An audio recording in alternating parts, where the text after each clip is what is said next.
There is a man in the Bible who held a newborn in his arms and was afraid of him. Not afraid for him, the way any father trembles over something so small and so new. Afraid of him, afraid of his own son, afraid of the way the infant's skin seemed lit from somewhere other than the lamp. Afraid of the eyes that opened too early and looked at the room as though they had seen it before. And out of that fear, this father spoke a sentence that no parent in Scripture had ever spoken before. He looked at the child and he prophesied. He said that this one would bring comfort, that this one would lift the curse that had crushed the ground since the day Adam was sent out of the garden. He named the boy after rest, and he wept because he was not certain the boy was entirely human. His name was Lamech, the son in his arms was Noah, and the words he spoke over that cradle have unsettled readers for 3,000 years. Most people who know the flood story have never paused on the man who fathered the one who survived it. Noah gets the ark, Noah gets the dove, Noah gets the rainbow stretched across a washed and grieving sky. But before any of that, there was an old man in a tent, doing the math of his own despair, and arriving at a strange and trembling hope. The Bible gives him only a handful of verses. Yet hidden inside those verses is one of the oldest recorded prophecies in human memory, spoken not by a king or a priest, but by an exhausted father who simply could not believe that the world had to stay broken forever. By the end of this telling, you will understand why some of the oldest texts ever recovered from the ground devote whole chapters to the night Noah was born. You will understand why an ancient writer imagined Lamech running in terror to find his grandfather, demanding to know whether his wife had been unfaithful with an angel. And you will understand why the comfort Lamech longed for did not arrive in the way he expected, and what that delay might still be saying to anyone who has ever waited for relief that takes generations to come. There is something about this man that refuses to let scholars rest. For 3,000 years, the keepers of sacred memory have circled back to him, again and again, like a tongue returning to a sore tooth. They have asked the same questions our own hearts ask when we sit quietly with the strangeness of it. How did a farmer become a prophet in a single sentence? What did he see when he looked into his newborn son's face? And why, of all the words a father might speak over a child, did he choose the word for comfort in a world that had nearly forgotten that comfort was even possible? The canonical Bible answers almost none of this. It gives us the prophecy and withholds the reason. It shows us the confident words and hides the trembling man behind them. And into that silence, into that vast unspoken space between the lines of Genesis, the oldest religious texts ever recovered from the earth have poured a story so vivid, so human, so terrifying and tender, that once you have heard it, you can never read those few canonical verses the same way again. We will hear that story tonight. We will stand in the room where the luminous child was born. We will feel the father's fear rise in his chest like cold water. We will follow an old man across a darkening world to the edge of heaven itself, carrying a question no father should ever have to ask. And we will return, at last, to the cradle and understand why the words spoken over it have echoed down every century since. This is a long journey, and it should be. Before we begin the slow descent into it, if this kind of telling brings you stillness or wonder, a quiet like and a subscribe help others find their way to this place too. And tell us in the comments where you are listening from and what hour has gathered around you tonight. Then settle in, let the lamp burn low, and step with me into the world before the rain. The story begins now. To understand Lamech, you have to understand the weight he was born under. He arrived in the 7th generation of a wounded world. Behind him stretched a line of fathers and sons, a chain of names that the book of Genesis recites with the patience of someone counting beads in the dark.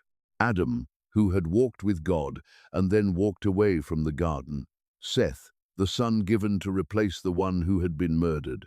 Enosh, Kenan, Mahalalel, Jared, and then Enoch, the great-grandfather, the one who did not die, the one who walked with God until God simply took him, and then Methuselah, the longest-lived man in all of Scripture, a name that has become a byword for impossible age. And from Methuselah came Lamech, 8 generations from the dust of Eden, 8 generations carrying the memory of paradise and the ache of its loss. You must understand what it meant to be born into that line. These were not ordinary years. The Bible says these men lived for centuries, their lifespans stretching toward 1,000, as though the curse of death were a poison, still diluting itself through the early bloodstream of humanity, not yet concentrated into the brief and bitter span we know today. A man like Lamech could remember his great-great-grandfather. He could sit with men who had spoken to men who had spoken to Adam himself. The garden was not myth to him, it was family history. Eden was a story told by someone he had touched. Consider what that does to a person.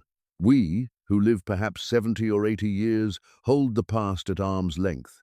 The events of 2 centuries ago feel like fog to us, like things that happened to other people in other worlds. But Lamech lived among centuries that overlapped like the rings of a great tree. His grandfather Enoch had walked with God. His father Methuselah had lived longer than any man before or since. And somewhere, in the deep memory of his family, passed down through voices that had heard it from voices that had heard it directly, was the sound of the gate of Eden closing. The loss was not distant to him, it was recent. It was a wound that had not yet scarred over, in a family that had not yet stopped grieving the garden. And every one of those long lives ended the same way. Genesis records it like the toll of a slow bell. And he died, and he died, and he died. Adam lived 930 years, and he died. Seth lived 912 years, and he died. The phrase repeats down the chapter like footsteps walking away. The lifespans are enormous. The ending is always identical. No matter how long the candle burned, the wind always came for it in the end. Read that chapter aloud sometime, the 5th chapter of Genesis, and listen to its terrible music. It is one of the most relentless passages in all of Scripture. A man is born. He lives for centuries. He fathers a son. He lives many more centuries. He has other sons and daughters. And then, always, without exception, the same 4 words fall like a stone into still water.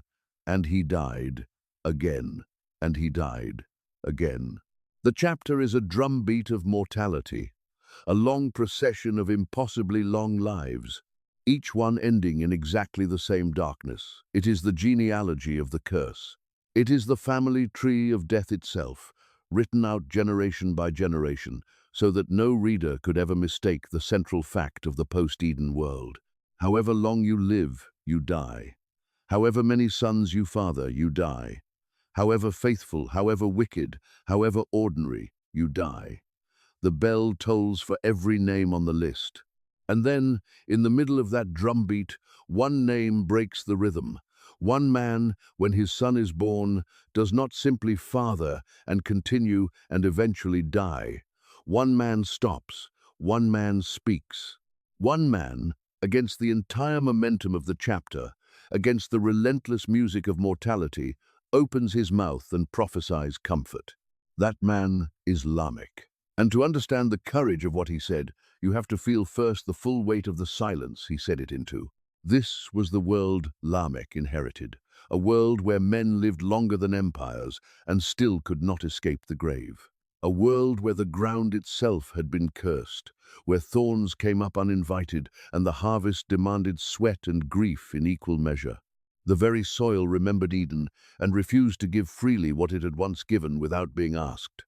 To farm in those days was to wrestle the earth for every loaf. To live was to labor against a curse pronounced at the beginning of all things.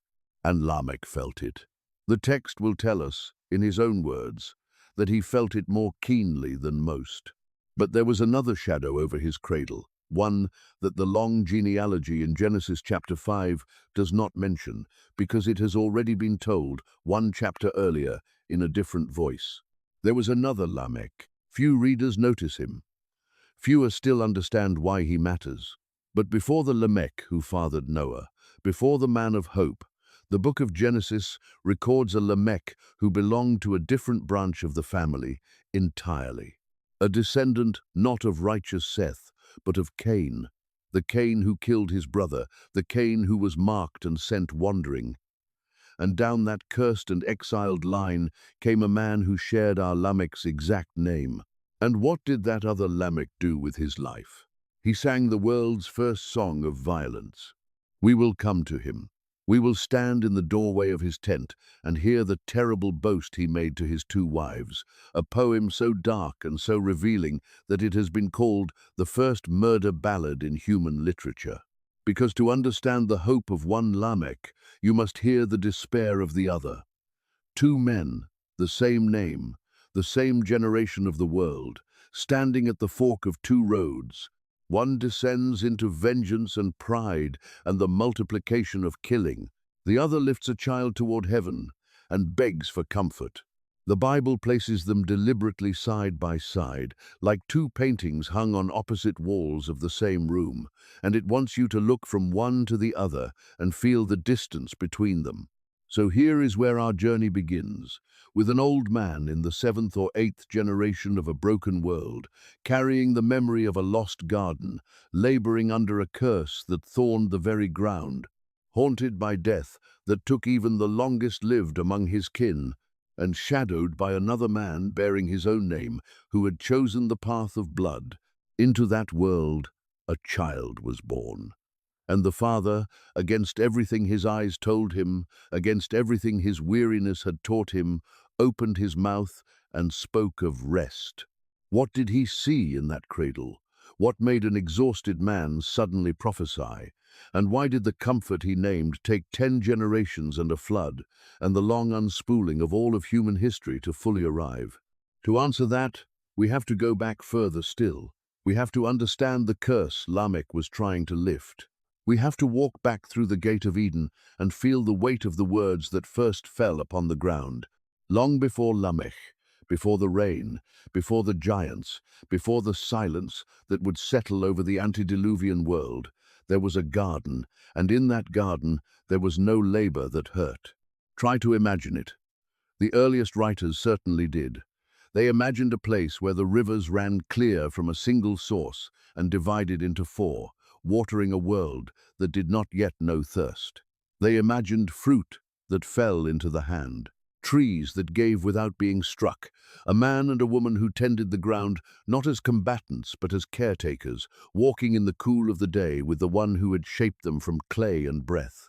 The air was full of a stillness that was not emptiness but presence. Nothing groaned, nothing decayed, nothing was afraid. And then the boundary was crossed. We know the shape of the story. The fruit, the serpent, the question whispered in the green shade. Did God really say? And the eating, and the eyes that opened to a knowledge they were never meant to carry, and the sudden terrible awareness of being naked and exposed and small beneath a sky that had become a judge. But pause on what came after the eating, because that is the part Lamech lived inside of. That is the inheritance that bent his back and grayed his hair. God spoke a curse over the ground, not over the man directly, at first, over the ground. Cursed is the ground because of you. Through painful toil you will eat of it all the days of your life. It will produce thorns and thistles for you. By the sweat of your brow you will eat your food until you return to the ground, since from it you were taken. For dust you are, and to dust you will return. Listen to the weight of that. The earth itself was wounded. The soil that had once given freely now had to be fought. Every field became a battlefield. Every harvest, a victory, wrested from reluctant dirt. And woven through it all, the new and terrible thread that had never existed before. Death, return to the ground, dust to dust. The candle would now always gutter out. There is a detail here that the ancient readers noticed and that we, in our haste, often miss. The curse did not fall on the man as a punishment to be endured in isolation. It fell on the ground, on the very element from which the man had been made and to which he would return. Do you see the awful intimacy of it? The man was formed from the dust of the ground. He was, in the deepest sense, made of the earth, kin to the soil, brother to the dust. And so, when the ground was cursed, the man was cursed in his very substance. His own body, drawn from the cursed earth, would now age and weaken and fail. His own flesh, kin to the cursed soil, would now return to it. The curse was not external. It was woven into the fabric of what he was. To be human, after Eden, was to be a walking piece of cursed ground, laboring against cursed ground, destined to fall back into cursed ground. This is the curse Lamech was born beneath, not as an abstraction, as the daily ache in his hands, as the calluses, the broken nails, the long afternoons bent over fields that resisted him, as the funerals, as the slow, repeating toll of the bell. And he died. And he died.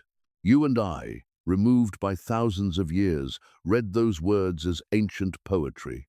To Lamech, they were the texture of every single day. He woke before dawn to fight the ground.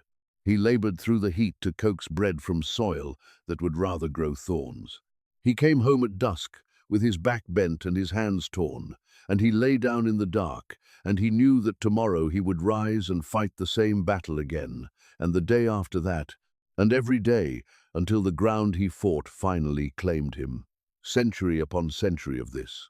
Imagine the weariness. Imagine the slow grinding of hope against the millstone of endless labor. Imagine living long enough to bury your own children, your own grandchildren, your own great-grandchildren, and still rising each morning to wrestle the cursed earth for one more loaf of bread. That is the man we are talking about, not a hero in armor, a farmer, ancient beyond our reckoning, worn smooth by the friction of a cursed world, who had every reason to lay down his hope in the dust, along with everything else he had buried. And dwell, for a moment, on those impossible lifespans, because they are not a detail to hurry past. The genealogy that holds Lamech is a genealogy of centuries. Adam lived more than 900 years, Seth nearly as long, Methuselah, Lamech's own father, longer than any of them, the better part of 1,000 years upon the earth. These were not lives measured in decades, the way ours are. They were lives so long that a single man might watch the world change beyond recognition and then change again, might remember the stories told by those who had walked closer to the garden, might carry within one skull the accumulated memory of 10 of our lifetimes laid end to end. And here is the weight of it. A long life, in a cursed world, is a long accumulation of grief. To live nearly 1,000 years is to bury almost everyone you have ever loved. It is to stand at graveside after graveside until the faces blur. It is to plant and harvest and plant again until the turning of the seasons becomes a wheel you can no longer feel turning. It is to watch your children grow old and grey and die while you go on, and then their children, and then theirs. The long lifespans were not a mercy that spared these men from sorrow. They were a vast canvas across which sorrow was painted in greater and greater quantity.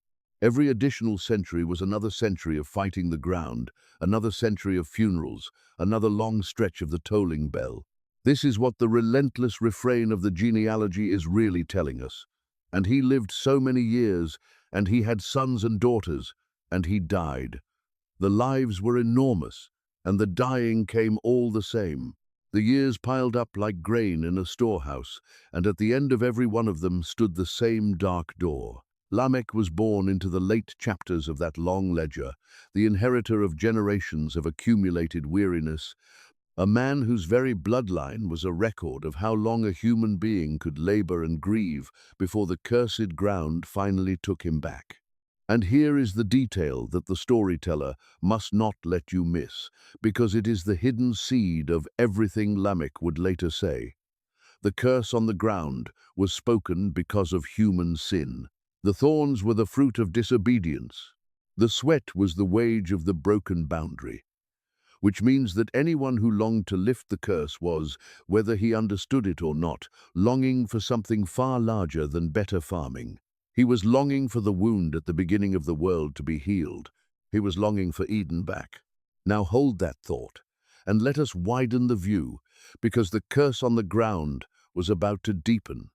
The wound at the beginning was about to bleed into the second generation, because the first two children born outside the garden would not till the cursed ground in peace.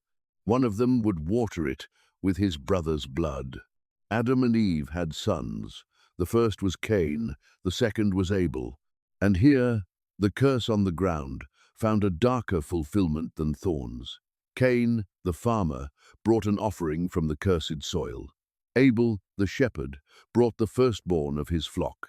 For reasons the text leaves shadowed, Abel's offering was received and Cain's was not, and in the silence that followed, something curdled in the older brother. Jealousy, resentment, a face that fell and would not lift again. And God, seeing it, spoke a warning that has echoed down every century since. Sin is crouching at your door. It desires to have you, but you must rule over it. Cain did not rule over it. He led his brother into a field, and there, in the open country, beneath an indifferent sky, he killed him. And the ground drank its first blood. When God came asking, Cain gave the answer that has become the anthem of every person who ever turned away from responsibility. Am I my brother's keeper? But the ground itself answered for him. Your brother's blood cries out to me from the ground, God said. The very soil that had been cursed in Eden now had a voice, and it was screaming, and so the curse deepened. Cain was sent into exile, a restless wanderer, marked so that no one would kill him, condemned to drift east of Eden, away from the presence he had despised. He went out, and he built a city, and he had descendants. And it is down that line, the cursed and wandering line of Cain, that we meet the other Lamech. 7 generations from Adam through the line of Cain, there came a man named Lamech who took 2 wives, Adah and Zillah. He was, in his way, a prince of human achievement. Through his sons came the keepers of livestock, the makers of music, the forgers of bronze and iron. Civilization, in its restless brilliance, flowered in his household. And then this Lamech gathered his 2 wives and spoke to them, and the words he chose are among the oldest poetry preserved in Scripture. He said, in essence, that he had killed a man for wounding him, a young man for injuring him. And then he made the boast that reveals everything. If Cain is avenged 7 times, he declared, then Lamech 77 times. Stop and feel the horror of that. The poem deserves to be looked at closely because it is a window into a soul. Listen to its structure. He addresses his wives by name, Adah and Zillah, commanding them to hear him, to listen to his words. He has gathered them as an audience. He wants them to attend to what he is about to say, the way a poet wants his listeners to lean in before the great line. And then he delivers his confession, which is not a confession at all, but a brag. I have killed a man for wounding me, a young man for injuring me. He has taken a life, perhaps 2 lives, for the parallel structure of Hebrew poetry leaves it ambiguous whether the man and the young man are one person or 2. And he is not sorry. He is proud. The wounding was an insult, and he answered the insult with death, and he considers this not a tragedy, but a demonstration of his strength. And then the climax. The line that has chilled readers for millennia. If Cain is avenged 7 times, then Lamech 77 times. Stop and feel the horror of that. Cain had killed once and trembled at the consequences and accepted a mark of mercy. This Lamech kills, and instead of trembling, he turns God's protective mercy into a weapon.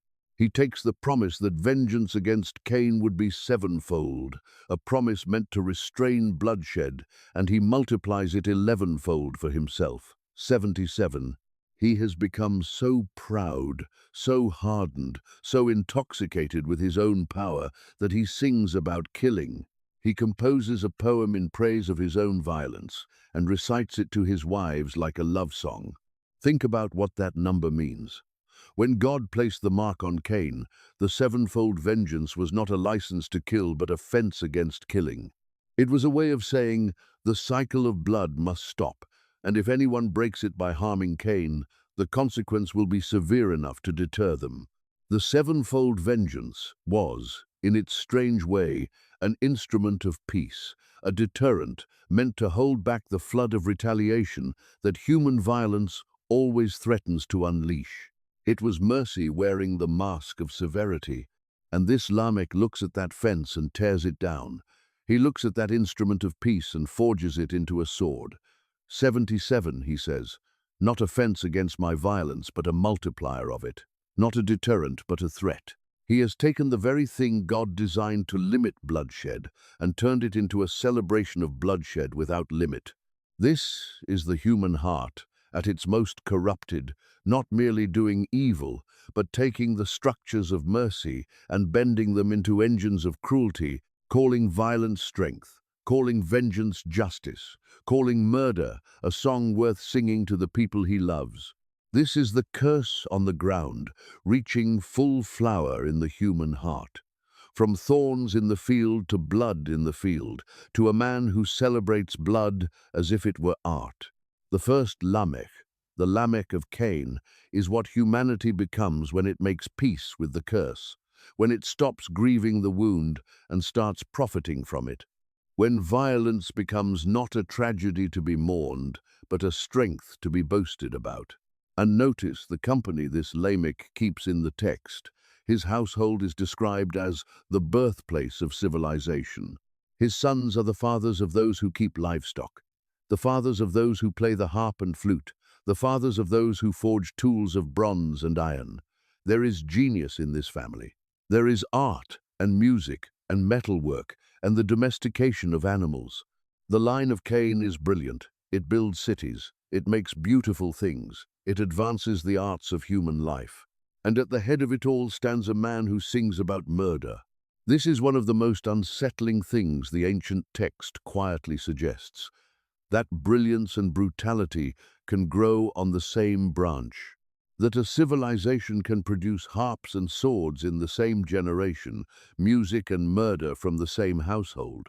The line of Cain is not stupid or primitive. It is sophisticated, creative, technologically advanced, and it is rotting at its core, crowned by a man who has turned even God's mercy into a weapon and even his own violence into verse. Progress without repentance, genius without grief, a civilization that can make anything except peace with the curse it lives under. Linger a moment on what that civilization must have looked like, rising in the long centuries before the flood. The ancient world was not the crude and stumbling place we sometimes imagine. The descendants of Cain raised the first cities, and the texts and traditions hint at settlements of real magnificence, walls and towers and gates, courts where music was made and metal was worked, and the cleverness of the human mind was poured out into 1,000 inventions. Jabal's people followed their herds across vast pastures beneath the open sky, masters of the wandering life. Jubal's people drew the first songs out of strings and pipes, music rising into the evening air, beautiful and aching and entirely real. Tubal-Cain's people bent fire to their will and drew bright tools and brighter weapons out of the heart of the stone. There was knowledge in that world, there was skill, there was beauty that could break your heart. And all of it grew under a sky that was darkening. That is the thing the old story will not let us forget. The harps played on, and the forges glowed, and the cities climbed higher, and beneath it all the ground was drinking blood and crying out to heaven, and the boundaries of creation were breaking, and the great corruption was spreading through the world like rot through fruit that looks, from the outside, more beautiful with every passing day. The achievement was real. The decay was also real, and they were happening together in the same generations, often in the very same hearts. It is a strange and sobering picture, a world growing more capable and more corrupt at once, a civilization mastering the arts of living while forgetting the reason to live, towers reaching toward heaven from a ground soaked in violence. The brightest age the world had yet seen, and the darkest, and they were the same age. And the Bible, having shown us this man, this poet of vengeance, this 77-fold killer, then turns the page. It moves out of the line of Cain entirely. It returns to Adam and walks down a different line, the line of Seth, the third son given in place of murdered Abel. and it counts the generations down again. And in the seventh or eighth of them, depending how you reckon, it places another man, also named Lamech. The same name, the same number deep into the world's history, but everything else, everything, reversed. Where the first Lamech multiplied vengeance, the second Lamech will long for comfort. Where the first composed a song of killing, the second will speak a prophecy of rest. Where the first turned mercy into a weapon, the second will beg for mercy to fall upon the cursed ground. Two men, one name, standing at the fork of the human story. And the Bible hangs their portraits side by side and asks you, silently, which Lamech you will be. Now we can return to our Lamech, the Lamech of Seth, the Lamech of hope, and we can finally stand beside him on the night his son was born, and hear the words that the other Lamech could never have imagined speaking. Genesis tells it with terrible economy, just a few lines, but every word is loaded. When Lamech had lived 182 years, he had a son, and he named him Noah, and he said, "This one will comfort us in the labor and painful toil of our hands, caused by the ground the Lord has cursed." That is all. That is the whole of it in the canonical text, and yet listen to how much is buried inside. First, the name, Noah. In the Hebrew, the name sounds like the word for rest, for comfort, for the laying down of a burden. Lamech did not choose it idly. He chose it as a declaration, as a prophecy folded into a single syllable. Every time the boy's name was spoken, it would be a small reminder, a whisper against the weight of the world. Rest, comfort, relief. Lamech took the deepest ache of his existence and pressed it into his son's name like a seal into wax. Second, the words themselves. This one will comfort us in the labor and painful toil of our hands, caused by the ground the Lord has cursed. Notice what Lamech names as the enemy, not merely hard work, not merely a difficult life. He names the curse. He names the ground that the Lord has cursed. He reaches all the way back, past his own century, past Cain's bloody field, past the murder, past the exile, all the way back to the gate of Eden and the words that fell upon the soil. Lamech, the exhausted farmer, understands the true source of his suffering. It is not the climate. It is not the soil quality. It is the wound at the beginning of the world. And he dares to hope that his son will be the one to bind that wound. Think about how astonishing this is. No one in Scripture before Lamech had spoken this way. The genealogy of Genesis chapter 5 is a chain of births and deaths, fathers and sons, and the relentless refrain, "And he died." Name after name, no commentary, no hope, just the turning of the generations and the closing of the grave. And then, in the middle of that grim recitation, one man stops, one man breaks the rhythm. One man holds his newborn son and refuses to let the chapter be only about death. He speaks, he hopes, he prophesies. It is the first recorded human prophecy of comfort in the Bible, and it comes not from a temple, not from a mountaintop, not from a burning bush, but from the lips of a tired old man in a tent, looking at a baby and daring to believe that the curse did not have to be the final word. Consider how many ways Lamech could have named his son, and what each would have revealed. He could have named him for strength, the way men in violent ages name their children, arming them with a name like a weapon. He could have named him for vengeance, the way the other Lamech might have, marking him for the cycle of blood. He could have named him for memory, for some ancestor, for some lost glory of the family. He could have named him for the curse itself, in bitterness, the way despairing parents sometimes brand their children with their own grief. Instead, he named him for the thing he himself had never known: rest. He took the one experience that had been denied him across centuries of labor, the one gift the cursed ground had withheld from his torn and aching hands, and he gave its name to his son. It is as though a man who had been thirsty his whole life named his child water. As though a man who had walked in darkness all his days named his child dawn. The name was a confession of everything Lamech lacked, and a declaration of everything he hoped his son would become: rest, the laying down of the burden, the end of the long fight with the ground. And there is one more thing buried in the canonical account that the careful listener will catch. Lamech says the child will comfort us. Not me, us. He is not speaking merely of his own private relief. He is speaking for his whole exhausted generation, for all the children of Adam laboring under the curse, for the entire human race bent over the reluctant soil. His hope is not selfish, it is enormous. He looks at one small child and sees, somehow, the comfort of all humanity. He sees in this single cradle the answer to a sorrow as old as the gate of Eden. How did he see so much? How did a tired farmer look at a newborn and perceive in him the comfort of the world? The canonical Genesis does not say. It simply records the prophecy, fully formed, confident, sweeping, and then moves on to the next name and the next death.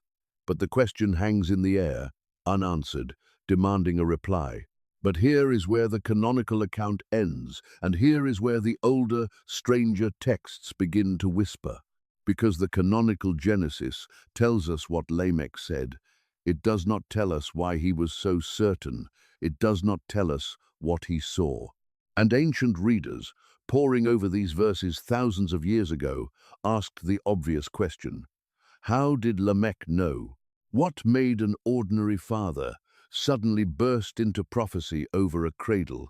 What was it about this particular child? And the answer they preserved, in texts buried in the ground for 2,000 years and only recovered in our own lifetime, is one of the most haunting scenes in all of ancient literature. It begins with a father's terror. It begins with Lamech looking at his newborn son and being afraid. Genesis gives us a confident prophet. The hidden books give us something far more human first. A frightened man holding a strange child, demanding to know what he had brought into the world. To understand what comes next, you have to understand where it comes from. There are texts older than most of what we call history. Texts that were treasured by ancient communities, quoted by early believers, and then lost, scattered, buried, forgotten. And then, in the middle of the 20th century, in caves above the Dead Sea, in jars sealed against time, fragments of these texts were found again. Among them was a scroll that scholars now call the Genesis Apocryphon, a retelling, in the voice of the patriarchs themselves, of the events of Genesis. And one of its best preserved sections is the story of the night Noah was born. Imagine the moment of discovery. In the years just after the Second World War, in the dry hills above the lowest sea on earth, a shepherd's stone clattered into the dark mouth of a cave, and a sound came back that no one expected. The sound of breaking pottery. Inside those caves, sealed in clay jars, wrapped in linen, preserved by the bone-dry desert air for nearly 2,000 years, lay a library. Scroll after scroll of texts that had not been read since the time of the Roman legions. And among them, in fragile Aramaic, written in a hand that had been still for 20 centuries, was a first-person account of the birth of Noah, told as though Lamech himself were speaking, or Noah, or those who stood in that ancient room. These were not new inventions. They were old, older than the empires that had risen and fallen above them while they waited in the dark. They preserved a memory, a tradition, a way of telling the story of Noah's birth that had been alive in the ancient world and then had vanished, only to rise again, dripping out of the desert, into our own age. There is also the Book of Enoch, an ancient work attributed to the great-grandfather of Lamech, the man who walked with God and did not die. In its later chapters, it too preserves the story of Noah's birth, told with the same trembling detail. This book was known and treasured by many early communities. It was quoted in the New Testament itself. And then it too fell out of favor and was largely lost to the West for over 1,000 years, surviving only in the highlands of Ethiopia, kept alive by a church that never let it go until explorers brought it back into the wider world. And what these texts describe is this: When the child was born, he was not like other children. The texts say his body was white as snow and red as a rose. They say the hair of his head and his long locks were white as wool, and his eyes were beautiful. And when he opened those eyes, the whole house was lit up as though the sun had risen indoors. He was radiant. He was luminous. He looked, the ancient writer says, not like the child of a man, but like the child of one of the angels of heaven. Sit with that image for a moment, because it is one of the strangest and most beautiful descriptions of a newborn in all of ancient literature. White as snow and red as a rose. The skin of an infant, but glowing, as if lit from within. Hair white as wool, on a child just born. The hair of an ancient sage somehow crowning the head of a newborn, as though the boy had arrived already carrying the wisdom of ages. And the eyes. When the infant opened his eyes, the text says, the whole dwelling blazed with light, as if the rising sun had somehow come up inside the house, as if a piece of the morning had been born into the dark room. Imagine being the father in that room. Imagine the midwife's gasp. Imagine the silence that follows. Imagine an exhausted man stepping forward to greet his newborn son and recoiling because the infant glows, because the infant's eyes are open and luminous and lift up and seem to fill the entire dwelling with light, because the child looks like something not entirely of this earth. Imagine the women who attended the birth backing away from the cradle. Imagine the hush that falls.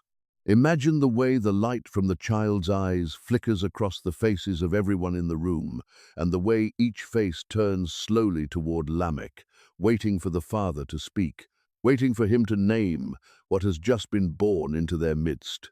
And imagine Lamech, who has buried so many, who has labored so long, who has lived through so much, standing frozen, unable to move, staring at a child who does not look like any child he has ever seen, feeling his heart turn to ice in his chest. In the book of Enoch's telling, Lamech is seized with fear, and his fear takes a specific and terrible shape. Remember the world Lamech lived in. We will come to it fully in a moment, but it was a world in which, according to these same ancient texts, the boundary between heaven and earth had been violated. A world in which certain heavenly beings, called the Watchers, had descended and taken human wives, and from those forbidden unions had come the giants, the Nephilim, beings of monstrous power and appetite. The ancient world Lamech inhabited was, in the memory of these texts, a world haunted by hybrid children, by offspring that should never have been, by the terrible fruit of crossed boundaries. You have to feel the full weight of this to understand Lamech's terror. In our world, a strange or beautiful child is simply a strange or beautiful child. But in Lamech's world, in the memory these texts preserve, strangeness in a newborn carried a specific and dreadful possibility. For the earth in those days was full of children who were not entirely human. The giants walked the land. The offspring of the fallen Watchers were everywhere, monstrous, towering, ruinous. And every one of them had begun as an infant, born to a human woman, fathered by a being from beyond the boundary. Every one of them had once been a strange child in someone's arms. So when Lamech looks at his luminous son, his mind does not leap first to blessing. It leaps to the catalogue of horror that surrounds him. He has seen, or heard of, the giants. He knows what crossed boundaries produce. He knows that the children of the Watchers do not look like ordinary human children. And now here is his own son, glowing, white as snow and red as a rose, with hair white as wool, and eyes that fill the house with light, looking, the text says plainly, like one of the children of the angels of heaven. What is a father in that world to conclude? The evidence of his own eyes points toward the very thing he fears most. The corruption that is devouring the earth has come, it seems, into his own house. The monstrous lineage has, it seems, claimed his own wife and his own son. And now Lamech holds a child who does not look human. So the fear that grips him is the most devastating fear a man in that world could feel. He looks at his radiant, luminous, otherworldly son, and he wonders whether the child is his at all. He wonders whether one of the fallen Watchers has come to his wife. He wonders whether the boy in his arms is not his son but the offspring of an angel, a creature of the same cursed lineage as the giants, who were even then devouring the earth. This is the hidden agony beneath the confident prophecy of Genesis. Before Lamech could speak comfort over his son, he had to overcome terror. He had to face the possibility that the child of his hope was a child of the curse. He had to look at the most beautiful, most luminous, most extraordinary infant ever born into his world and ask the unthinkable question, is this a blessing, or is this the very corruption that is destroying the earth, now arrived in my own house?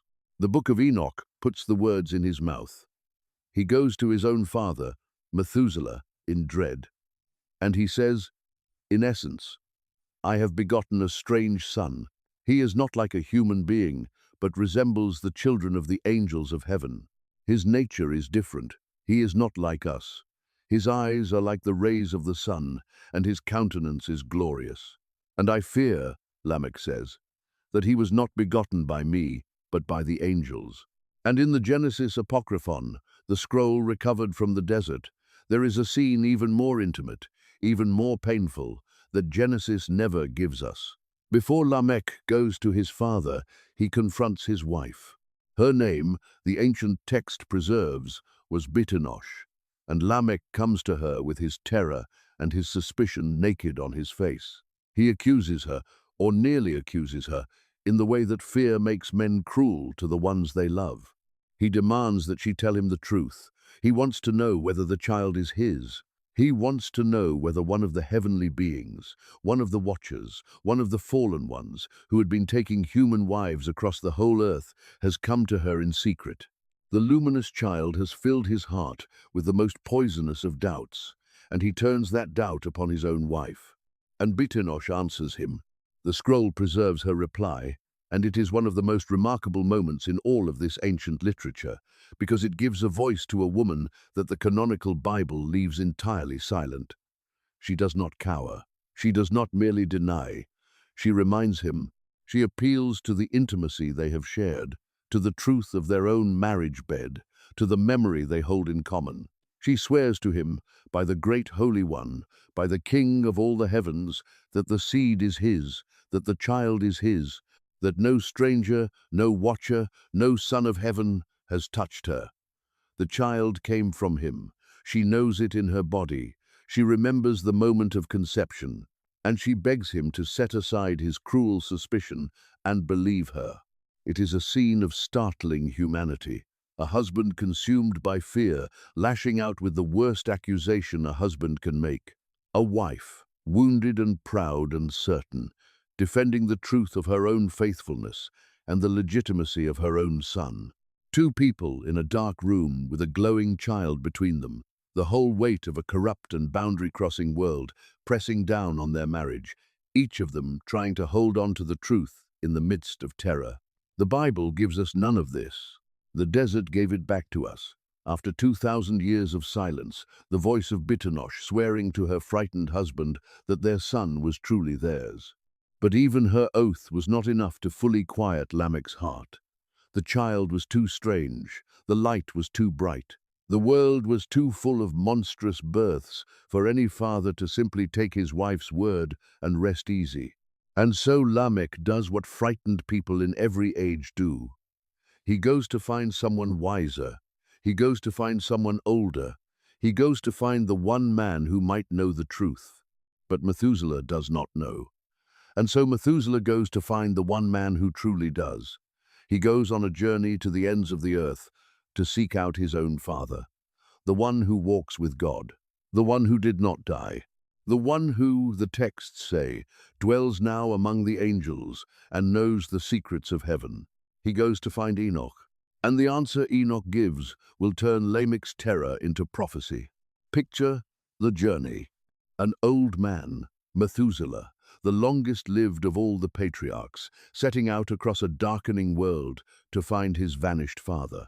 The texts say he traveled to the ends of the earth, to the place where Enoch now dwelt among the watchers who had remained faithful, among the holy ones, in a realm at the boundary of heaven. He went seeking knowledge that no one on earth possessed. He went carrying a question that a frightened father had pressed into his hands. Is this child cursed or blessed? Is he ours, or is he the offspring of angels? And he found Enoch. There is something almost unbearably tender in this scene, hidden away in these ancient texts. 3 generations reaching for one another across the abyss. Lamech, terrified, sending his father. Methuselah, faithful, seeking his own father. And Enoch, the one taken up, the one who walks with God, bending down across the distance between heaven and earth to answer a family's fear. But before the tenderness of that meeting, there was the road. And the road was long, and the road was dark, and the road ran straight through the heart of a world that had grown monstrous. Walk it with him for a moment.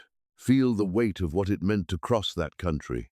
Methuselah set out from the settled lands of the sons of Seth, where men still remembered the name of the Lord, and still buried their dead with grief, and still spoke in low voices around their fires of a garden their oldest ancestors had lost. He set out from the last places where the old rhythms held, and he walked toward the edges of the map, toward the wild country where the boundaries had broken and the fallen ones held dominion. Each day's journey carried him deeper into a stranger land. The air itself seemed to thicken. The light seemed to fall at wrong angles. The mountains, when he reached them, were taller than any in the gentle country he had left, and shaped as if the earth had been wrenched upward by hands that did not love it.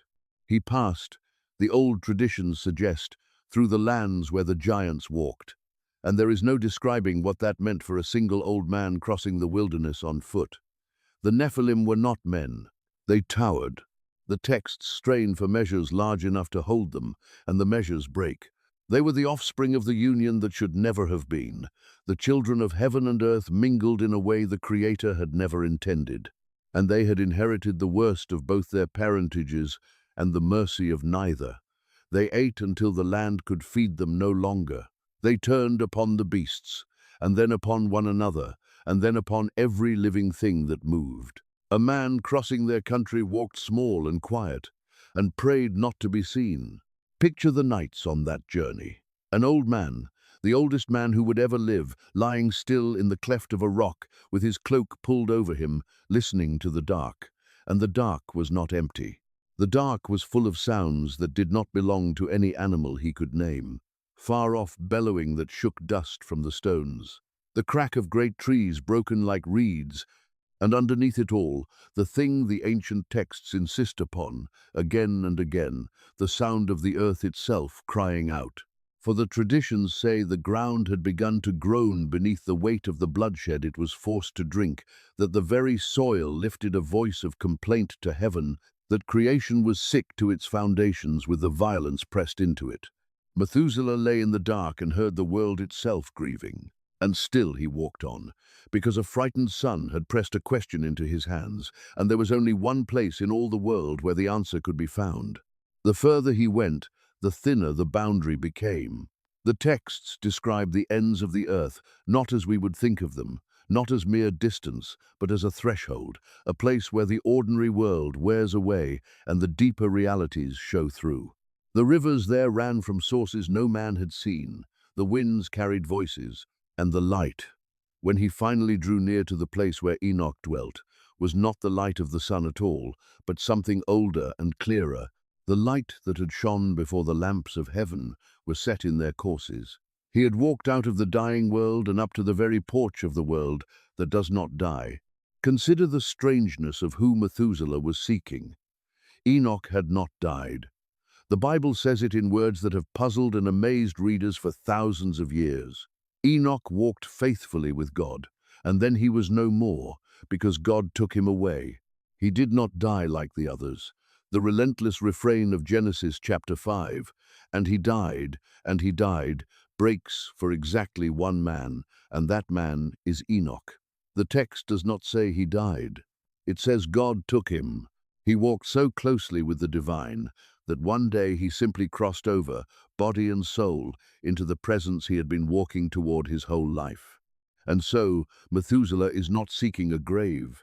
He is seeking a living Father who dwells now on the far side of the boundary, in the place where heaven and earth touch, among the holy ones, in the company of the very watchers who had remained faithful when their brothers fell. He is journeying to a man who reads the tablets of heaven, who has seen the visions of what is and what will be, who walks the corridors of the cosmos and knows its deepest secrets. The ancient texts describe Enoch as the great scribe, the one who recorded the judgments of heaven, the one to whom the angels showed the workings of the sun and moon and stars, the storehouses of the winds, the chambers where the souls of the dead await their reckoning. This is the man Methuselah seeks, not a corpse in the ground, but a seer at the edge of heaven, and Methuselah finds him. The journey ends, the old man stands at last before his vanished father, and he carries the question that a frightened son had pressed into his hands. Is this child cursed or blessed? Is he ours, or is he the offspring of angels? Is the light in his eyes the light of heaven's favor, or the taint of the fallen? And what does Enoch tell him? Enoch knows the secrets of the age. He has seen the visions. He has walked the halls of heaven and read the tablets of the future. And he tells Methuselah the truth about the child, and the truth is staggering on two levels at once. First, the reassurance. The child is not the offspring of angels. The child is Lamech's true son. Beatenosh had sworn it, and Beatenosh had spoken the truth. The radiance, the luminous eyes, the otherworldly glow, these are not the marks of corruption. They are the marks of something else, entirely. They are the marks of a child set apart, a child chosen, a child whose strange light is not the taint of the fallen watchers, but a sign of the favor of heaven. The terror was misplaced. The beauty was not a curse. It was a calling. Read the words the Book of Enoch gives to this moment, and feel their weight. Enoch tells Methuselah that the child is indeed his son and no stranger's, that the boy is righteous and blameless, that he will be a comfort upon the earth. But then Enoch's voice deepens, and the reassurance opens out into something vast and terrible. For Enoch has seen what is coming. He has read it in the visions. He knows the secret that the comfortable world does not yet suspect. He tells Methuselah why this child has been born. He tells him what is coming. He reveals that the earth has reached the limit of its corruption, that the violence of the giants, the wickedness of humanity, the spreading rot of crossed boundaries and shed blood, has filled the world to the brim, and that judgment is coming, a flood, a deluge that will wash the earth clean of all that has gone wrong. And this child, this radiant child, this son whose name will mean rest, has been born for a reason. He and his sons will be the ones preserved through the destruction. From him, a remnant will survive. Through him, the world will begin again. He is not the offspring of the corruption. He is the answer to it. He is the seed that will be carried safely through the waters into a cleansed and quiet world. Imagine receiving that answer. Methuselah had come seeking comfort for his son, and he receives comfort, but it is wrapped around a prophecy of the end of the world. Yes, the child is yours. Yes, the light is a blessing. But the reason for the blessing is that everything else is about to be destroyed, and this child is the seed God has chosen to carry through the destruction. The good news and the terrible news are the same news. The child is the future, precisely because the present is doomed. Enoch tells Methuselah to go back, to return to Lamech, to set his heart at rest, to tell him that the child is truly his son, and that he should name him, and that the name should reflect what this child will be. A bringer of comfort, a vessel of survival, a new beginning after the end. And so Methuselah makes the long journey home. He carries the answer back across the darkening world, back to the tent where a frightened father waits, holding a luminous child he does not understand. And he tells Lamech everything. He tells him of the journey to the ends of the earth. He tells him of finding Enoch among the holy ones. He tells him the boy is truly his own, that Beatenosh spoke true, that the light is a blessing and not a curse. And then his voice falling, he tells him the rest, the corruption of the earth, the coming flood, the role this child will play, the destruction and the survival, bound together, inseparable. And now, only now, does the prophecy of Genesis make sense. Now we understand the certainty. The Lamech who speaks in Genesis chapter 5, who holds his son and declares that this one will comfort us, is not speaking out of empty wishful thinking. He is speaking out of revelation. He has heard, through 3 generations, from the lips of the man who walks with God, what this child is and what this child will do. The fear has been answered. The terror has been transformed. And out of that transformation, the Father lifts his Son and speaks the oldest prophecy of comfort in the Bible. This is the hidden architecture beneath the few spare verses of Genesis. The canonical text gives us only the finished prophecy, the confident words, the naming of the child. It does not show us the fear that came first. It does not show us the wife swearing her faithfulness in the dark. It does not show us the long journey to the ends of the earth, or the old seer bending down from the edge of heaven to answer a family's terror. It gives us only the result, the prophecy fully formed. And for thousands of years, readers wondered how a tired farmer came to speak such words. The ancient texts answer the question. They fill the silence. They show us that the prophecy was not a sudden whim, but the fruit of revelation, that behind Lamech's confidence lay a journey, a question, an answer carried back across a darkening world. They show us that even the greatest words of hope are often born out of the deepest fear, that comfort frequently begins as terror transformed, that the prophet who speaks of rest may first have trembled in the dark, holding a strange child, certain that the world had finally come to claim his own house too. This one will comfort us in the labor and painful toil of our hands, caused by the ground the Lord has cursed. He names him Noah, rest. But notice, even now, the ache that lingers underneath. Because the comfort Lamech longs for and the comfort Enoch has described are not quite the same comfort. Lamech wants the curse lifted. He wants the thorns gone, the soil healed, the sweat of his brow wiped away, Eden restored. He is thinking of the ground, of the harvest, of the daily grinding labor. But the comfort that is coming will arrive through a flood. The relief will come through judgment. The new beginning will be purchased with the drowning of the old world. The rest Noah brings will not be the gentle lifting of the curse Lamech imagined. It will be something harder, stranger, more terrible and more merciful all at once. It will be a clean and empty earth, washed of its violence, where a single family steps out of a wooden box onto ground that has been wiped quiet by water. Lamech asked for comfort. Heaven was already preparing it, but the shape of it was not the shape he expected.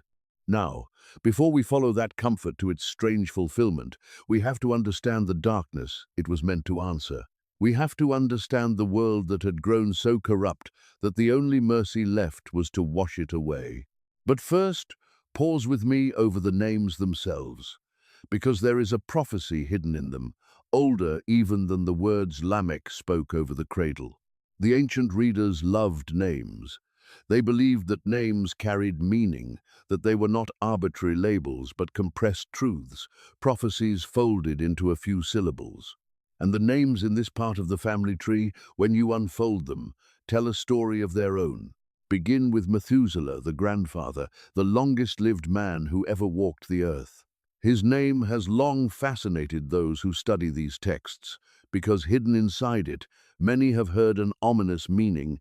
Some have read his name as containing the words for death and for sending, so that the very name Methuselah whispers something like, "When he dies, it shall be sent. When he dies, it shall come." And what came when Methuselah died? Do the arithmetic of the genealogies, and a chill runs down the spine. Methuselah lived 969 years, longer than any other human being in all of Scripture. And when you trace the numbers carefully, the year of his death falls precisely at the year of the flood. The longest life in the Bible ends exactly when the waters rise. as if the very length of his days were a mercy, a long delay, a stretching out of time, heaven holding back the deluge for as long as the old man drew breath, as if God, in patience, gave the world the entire span of the longest human life as a final chance, and only when that life ended did the judgment fall. When he dies, it shall be sent. And it was. Think of what that means. The longest life in Scripture was not merely a marvel of age. It was an act of divine patience made flesh. Every year Methuselah lived was a year the flood was held back.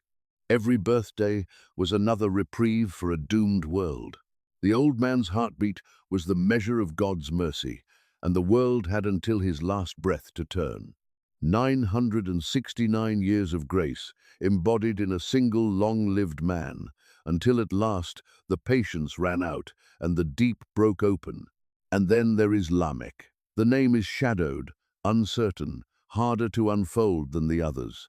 Some have heard in it a sense of being brought low, of poverty, of weakness, of a man bowed down. If that is right, then there is a terrible fittingness to it. Lamech, the bowed down one, the man brought low by the curse and the labor and the grief, the man bent over the cursed ground, the man crushed by the weight of his world. And it is precisely this bowed down man, this man brought low, who lifts up his son and speaks the first prophecy of comfort. The lowest one names the rest. The one most crushed by the curse is the one who dares to hope it can be lifted. There is a deep pattern in that, a pattern that runs through all of sacred history, that it is often the lowest, the most burdened, the most brought low, who become the bearers of the greatest hope. And then, at last, Noah, rest, comfort, the laying down of the burden. After Methuselah, whose name means the sending of judgment, and Lamech, whose name means the one brought low, comes Noah, whose name means rest. Read the three names in sequence, and they tell the whole story in miniature. The judgment is coming, the world is brought low, and then rest. First, the warning folded into the grandfather's name, then the burden carried in the father's name, and then, in the son, the comfort that answers them both. Methuselah, Lamech, Noah, judgment, lowliness, rest. The family tree itself becomes a prophecy, a sentence written across 3 generations, ending in the word that Lamech longed for above all others. The ancients heard these things in the names. Whether the etymologies are certain or not, and scholars debate them, the pattern they perceived was real, and it shaped how they understood the whole story. The names were not random. They were a message, and the message was that judgment and mercy were already woven together, already moving toward each other, already written into the very identities of the men who would live through the end of the old world and the beginning of the new. Now, with the names unfolded, with the prophecy hidden in them brought into the light, we can finally enter the darkness those names were spoken into. We can understand the world that had to be washed away. What was it that had broken the world so completely that even the longest-lived man could not outlast the verdict against it?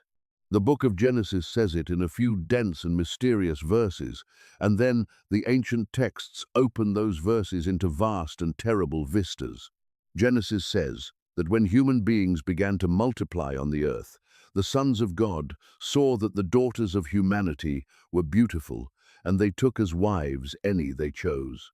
And the Nephilim were on the earth in those days, and also afterward, when the sons of God went to the daughters of humanity and had children by them. These were the heroes of old, the men of renown. Just a few lines, a doorway barely cracked open, and through that crack, the ancient texts pour an entire cosmology of catastrophe. The sons of God, they say, were heavenly beings, watchers, a class of angels assigned to observe the earth, to guard it, to watch over the young human race. But some of them looked too long at what they were meant only to watch. They desired the daughters of men, and led by a chieftain whose name the texts preserve, 200 of them descended upon a mountain and bound themselves with an oath to cross the boundary together. They took human wives. They crossed the line between heaven and earth that was never meant to be crossed. And the consequences were monstrous. From these forbidden unions came children who were not human and not angel, but something in between. Giants, the Nephilim, beings of immense size and terrible hunger. The texts describe them growing to impossible heights, consuming everything the earth could produce, and then, when the harvests were not enough, turning to consume the animals, and then turning, in their unquenchable appetite, against humanity itself.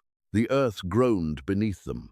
Creation buckled under the weight of beings that should never have existed. And the corruption was not only in flesh, it was in knowledge. The fallen watchers, the texts say, taught humanity things that humanity was not ready to know. The forging of weapons of war, the making of swords and shields and instruments of killing, the arts of seduction and ornament, the reading of the stars for omens, the mixing of poisons and the casting of spells, knowledge poured down from heaven into hands that used it for violence and vanity and death. The world filled up with bloodshed.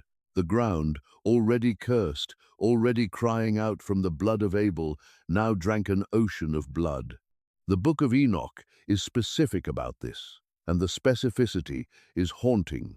It names the things that were taught, and the list reads like a catalogue of everything that corrupts a civilization. One of the fallen ones taught the making of swords and knives and shields and breastplates, the instruments of war and slaughter. Another taught the working of metals from the ground, and the art of making bracelets and ornaments, and the use of antimony for the painting of the eyes, and the beautifying of the eyelids, and the use of precious stones, and the mixing of dyes. Another taught the casting of spells, and the cutting of roots, and the science of herbs. Others taught the reading of the signs of the sun, the moon, the stars, the lightning, the clouds, knowledge of war, knowledge of vanity, knowledge of sorcery, knowledge of omens, the secrets of heaven poured out upon an unready earth, and used not for wisdom, but for killing and seduction and the manipulation of the world. Do you see the pattern? It is the same pattern we saw in the household of the other Lamech, the line of Cain, where harps and swords grew on the same branch. Here it is again, magnified to cosmic scale. Knowledge without wisdom, power without restraint. The arts of civilization severed from any reverence for the boundaries that make civilization survivable. The Watchers did not merely sin by crossing the boundary between heaven and earth in their unions with human women. They sinned by pouring down knowledge that humanity was not ready to bear, knowledge that, in unprepared hands, became only the multiplication of violence and vanity and death. This is the deep theme that runs beneath the whole antediluvian story. The danger of knowledge without love, the peril of power without humility, the catastrophe that comes when beings cross the boundaries they were meant to honor, when they reach for what is not theirs to take, when they give to others what others are not ready to receive. The Watchers were not stupid. They were brilliant, knowing, mighty, and their brilliance, ungoverned by reverence, became the ruin of the world. This is the world Lamech was born into. This is why he was so weary. This is why the curse pressed on him so heavily. He was not merely a farmer tired of thorns. He was a man living in the last age of a world gone catastrophically wrong, a world where the heavens themselves had been breached, where giants walked the earth, where forbidden knowledge had armed humanity for slaughter, where violence had become the very air people breathed. And in the midst of this, a luminous child was born. No wonder Lamech feared the worst. When heavenly beings had fathered monsters, what was he to think when his own son was born, glowing like an angel? But the radiance of Noah was not the radiance of corruption, it was the opposite. In a world drowning in the offspring of the fallen, here was a child untouched by it, pure, set apart, chosen. His light was not the light of the Watchers who had fallen. It was the light of the heaven that had not. He was, the texts suggest, the one clean thing in a poisoned world, the one seed worth saving.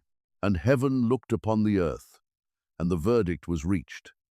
Genesis says it with devastating simplicity.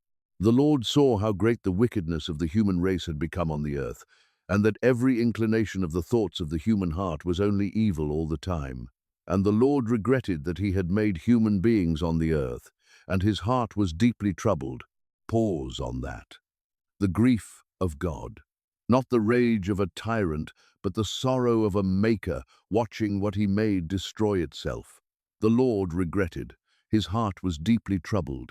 The flood, when it comes, will not come from hatred. It will come from a grief so deep that the only mercy left is to wash the wound clean and begin again. This is one of the most extraordinary verses in all of Scripture, and the ancient readers wrestled with it for centuries. How can the eternal God regret? How can the Maker of all things be grieved in his heart? They did not pretend the difficulty away, but they heard in these words something profound about the nature of the one they worshipped. They heard that the destruction of the old world was not the cold act of an indifferent power, but the anguished decision of a heart that loved what it had made and could not bear to watch it rot. The flood was not the absence of love. It was love confronting a corruption so total that the only path forward was through the waters. Think of a physician who must amputate a limb to save a life. Think of a gardener who must burn a diseased field so that something can grow again. Think of a parent whose heart breaks at a discipline they know they must impose. The grief of God in this verse is of that kind.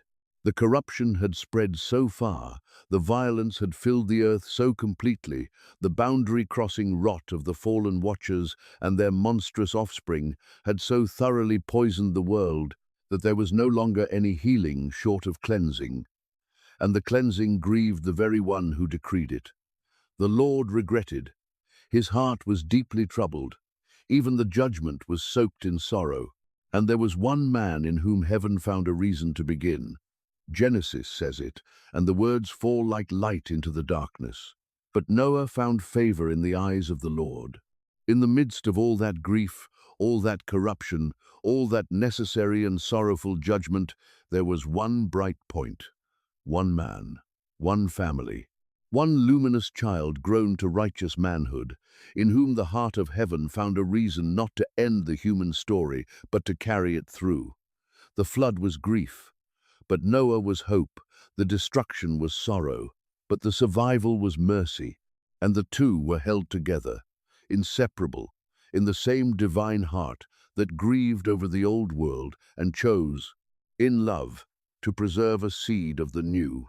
The child Lamech feared, the child Lamech named for rest, the child whose birth required a journey to the ends of the earth and the testimony of the one who walks with God. That child grew into a man, and in him heaven found the seed of a new world. Lamech would not live to see the flood. We will come to that. The arithmetic of the genealogies places his death just before the waters rose. He spoke his prophecy of comfort, and then he lived out his long centuries, and he died, the way all of them died, with the bell tolling once more. And he died, but the comfort he named survived him. It walked the earth in the body of his son, and when the rain finally came, it was Noah, the rest-bringer, the luminous child, who stood at the door of the ark and watched the old world dissolve. Let us go to that door now. Let us stand with Noah as the comfort his father prophesied takes its terrible and merciful shape. The rain did not come suddenly. First, there were the years of building. The texts and traditions imagine Noah laboring for decades, perhaps more than a century, constructing an enormous vessel on dry land while a corrupt world looked on and laughed. Imagine the strangeness of it. A righteous man in a violent age, hammering together a box the size of a small mountain, gathering provisions, gathering creatures, while his neighbors mocked and the giants roamed and the world spun toward its end. Every plank was an act of faith. Every nail was a sermon no one wanted to hear. Consider the patience that labor required. Not a season, not a year. The traditions speak of 120 years, a span longer than most of us imagine living, given over to a single strange task that no one around him understood. Picture the seasons turning over the half-built hull, the rains of one winter beading on timbers that were not yet a ship, the dry heat of summer cracking the pitch he laid and forcing him to lay it again. Year after year, the great shape rising in a place where no sea had ever been, where no river ran deep enough to float it, where the horizon in every direction was dry land, and the very idea of a flood was a joke told at the well. And the watching world did not stay silent. A man who builds a mountain-sized vessel on dry ground becomes a spectacle, and spectacles draw crowds, and crowds draw mockery. The traditions imagine the people of that age coming to look and to laugh, asking him what he thought he was doing, what waters he thought would ever rise to lift such a thing. He had no proof to give them. He had only the word he had received and the work in his hands. And so he answered them, when he answered at all, not with arguments, but with the slow and steady rhythm of obedience. Another plank, another joint, another day's faithful labor on a promise the whole world found laughable. There is a particular loneliness in that picture that the old story wants us to feel, to be the only one who believes the rain is coming. To labor, year upon year, on the strength of a thing you cannot prove, surrounded by people who think you are mad. To keep faith with a future no one else can see. Noah was the son of the man who prophesied comfort, and here was the shape his life took. The comfort his father named worked out in decades of patient, mocked, solitary toil. The rest-bringer spent his strength building the very vessel in which the rest would be carried, and he built it alone against the laughter of a dying world. And then the day came. Genesis describes it with a precision that almost stops the heart. In the 600th year of Noah's life, on the 17th day of the second month, on that day all the springs of the great deep burst forth, and the floodgates of the heavens were opened. Listen to those words, the springs of the great deep, the floodgates of the heavens. This is not merely heavy rain, this is the unmaking of creation itself. To understand what the ancient writers meant, you have to remember how they pictured the world. They imagined the earth as a habitable space held open in the midst of waters. Waters above, held back by the firmament, the great dome of the sky. Waters below, the deep, the primordial abyss that had existed before the dry land was called up out of it. In the beginning, the texts say, the world was made by separating these waters, pushing them back, holding open a pocket of life between the deep below and the deep above. And now, in the flood, that separation was undone. The floodgates of the heavens opened, and the waters above came pouring down. The springs of the great deep burst forth, and the waters below came surging up. The dome cracked, the abyss rose. The two great oceans that had been held apart at creation rushed back toward each other, and the pocket of life between them, the world, drowned in the reunion. This was creation running backward. This was the world returning to the formless deep from which it had been called. The earth was being unmade, not destroyed in fire and noise, but dissolved, quietly, terribly, back into the water it had come from. The air grew still before it began. The texts imagine a strange and dreadful calm, a held breath across the whole earth, and then the deep broke open. Picture it slowly, the way the ancient tellers did, lingering over every dreadful detail. For a moment, the world holds its breath. The birds fall silent mid-song. The wind dies. The animals grow uneasy, sensing what no human ear can yet hear. The sky, which has hung blue and ordinary over the corruption for so long, begins to change. And then, far off, a sound. Not thunder, exactly, deeper than thunder. The sound of the foundations of the world beginning to give way. The springs of the great deep burst forth. Beneath the earth, in the chambers of the primordial abyss, the waters that had been held back since the third day of creation broke their bonds. The ground cracked. From the fissures, water surged upward, not as rain but as a flood from below, the deep itself rising, the abyss reclaiming the dry land that had been called up out of it. And in the same moment, far above, the floodgates of the heavens opened, and the waters that had been held back by the great dome of the sky came pouring down, not as gentle rain, but as the collapse of an ocean. The world was caught between two seas, and both were rushing in. The waters rose. They covered the fields where thorns had grown. They covered the cities the line of Cain had built, the cities of harps and swords, the proud achievements of a brilliant and brutal civilization. They covered the high places and the mountains, and the last desperate climbing feat of a world that had run out of higher ground. The giants, for all their monstrous strength, could not outrun water. The violent, for all their weapons, could not stab the rising tide. The Watcher's forbidden knowledge, all the swords and spells and star readings, all of it useless now against the simple ancient power of the returning deep. Everything that had breath beneath the open sky was swept away into the same grey silence. Imagine the terrible democracy of it. The strong and the weak, the giant and the ordinary man, the wicked king in his tower and the slave in his hut, all of them facing the same rising water, all of them climbing the same shrinking hills, all of them reaching the same final moment when there was no higher ground left to climb. The flood did not distinguish, it did not negotiate, it simply rose and rose and rose, until the whole face of the corrupt earth was hidden beneath the grey and grieving sea. And the rain did not stop. 40 days and 40 nights, the texts say. Day after day of unrelenting water, the sky pouring down and the deep surging up, until the highest mountains were covered, until there was nothing left of the old world but water, water to the horizon, water under a weeping sky, a single drowned planet rolling silent through the dark. And above it all, riding the surface of the abyss, was a single wooden box, and in that box, the comfort Lamech had prophesied. Think of what was happening in the deepest sense. Lamech had longed for the curse to be lifted. He had wanted the ground healed, the thorns gone, the sweat wiped from the brow of humanity. And here, in the flood, the cursed ground was being washed clean. Not by gentle restoration, but by total cleansing. Every thorn drowned, every blood-soaked field submerged. Every trace of the violence that had filled the earth dissolved beneath the returning deep. The curse was not being lifted gently. It was being washed away violently, and a new and silent earth was being prepared beneath the water.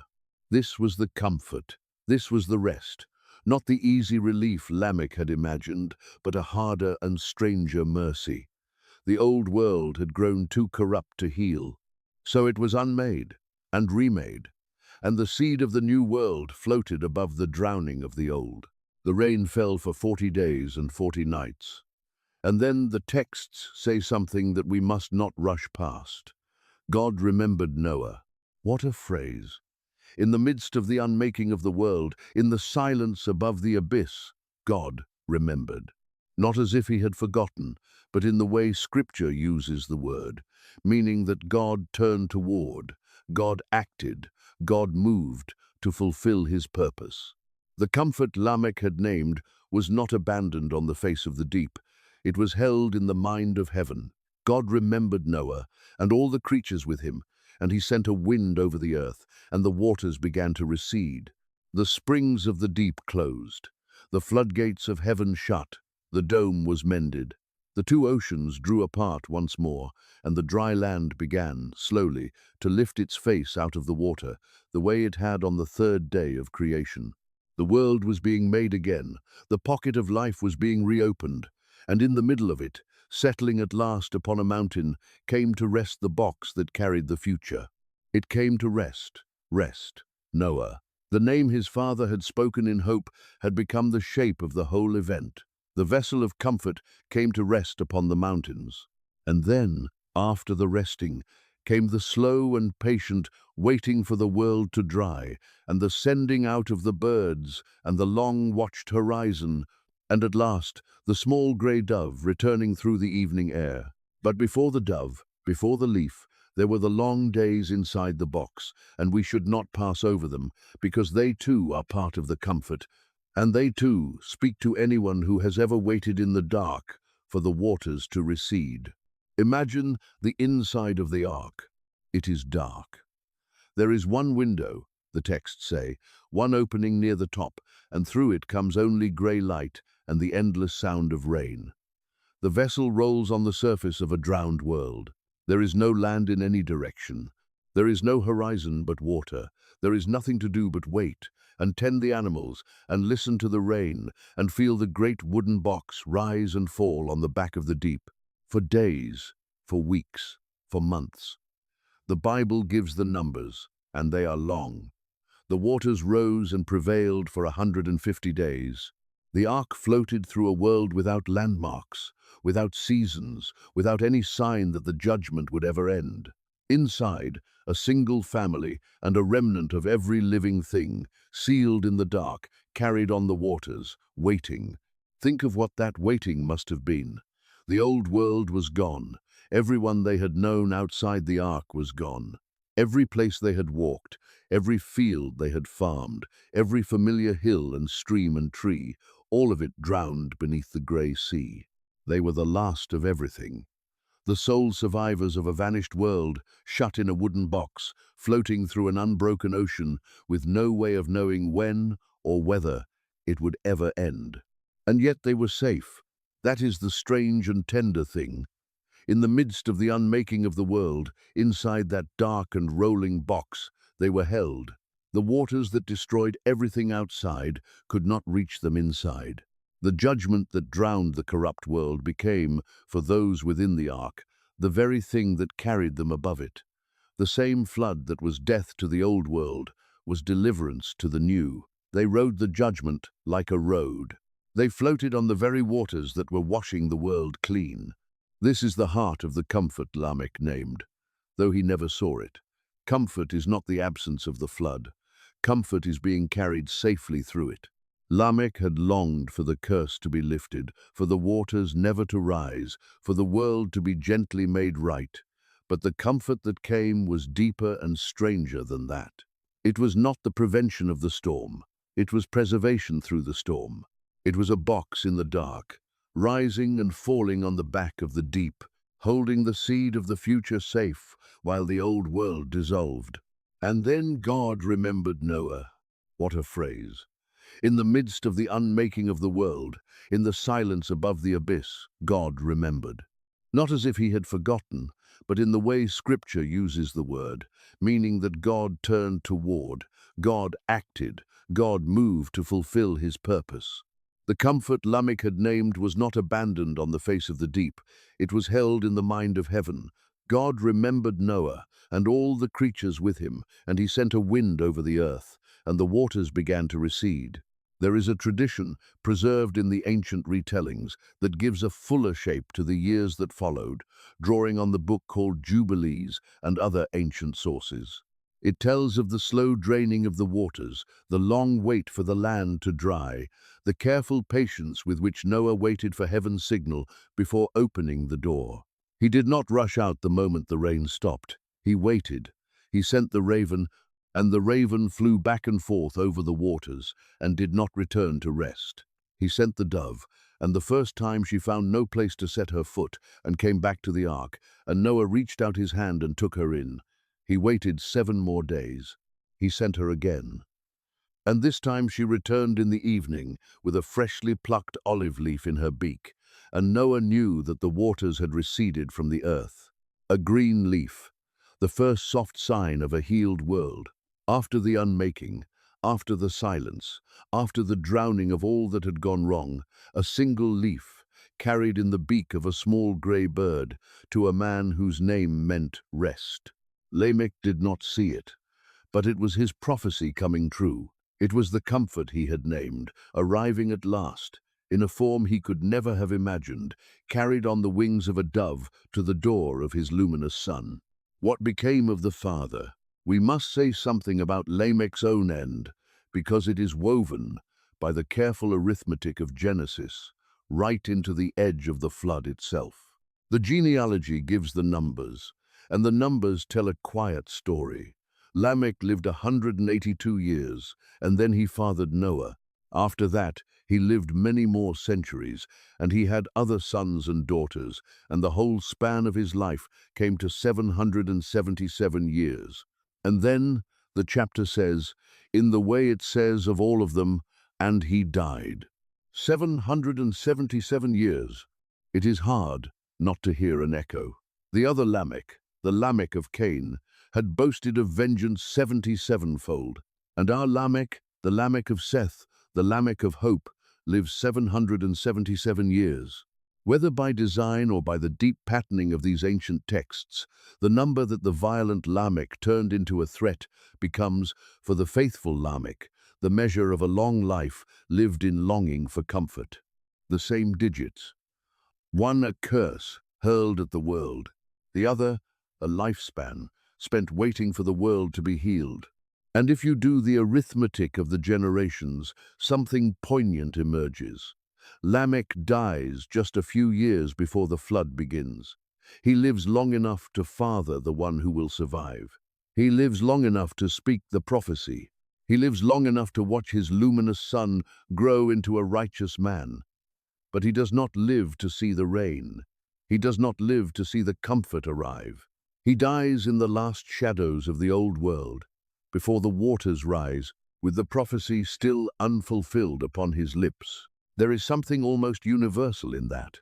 How many people have spoken hope over a child and then died before that hope came true? How many have planted seeds whose harvest they would never taste? How many have labored and longed and prophesied comfort and then laid down in the dust before the comfort came?